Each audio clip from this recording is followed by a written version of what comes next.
जब राधा रानी की मृत्यु हुई तब द्वारका में कृष्ण बहुत प्रसन्न थे, इतने प्रसन्न कि किसी ने राधा का नाम तक नहीं लिया। लेकिन यही सबसे बड़ा भ्रम था, क्योंकि कृष्ण की खामोशी उनकी प्रसन्नता नहीं, उनका सबसे गहरा शोक था। राधा जी गोलोक चली गईं, भगवान कृष्ण अकेले रह गए। दुनिया सोचती है भगवान खुश थे, लेकिन सच ये है वो रोए नहीं, जल गए।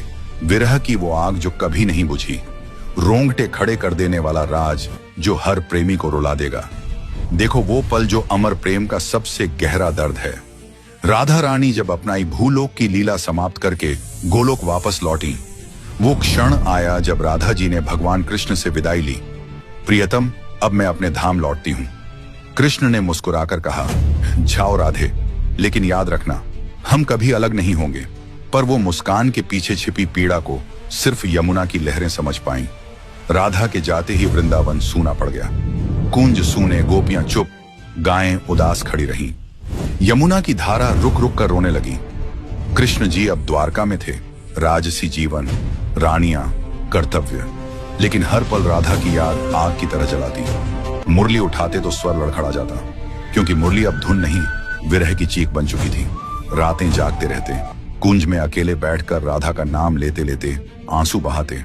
राधे राधे, ये दो शब्द उनकी सांस बन गए, लेकिन वो सांस दर्द से भरी थी। विरह इतना गहरा कि कृष्ण खुद को समझाते, राधा मेरे हृदय में बसती हैं, अलग कहां। फिर भी शरीर की दूरी असहनीय थी।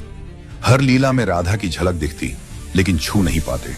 वो परमात्मा थे, फिर भी विरह की ज्वाला में तपते रहे, क्योंकि सच्चा प्रेम मिलन से ज्यादा विरह में गहरा होता है।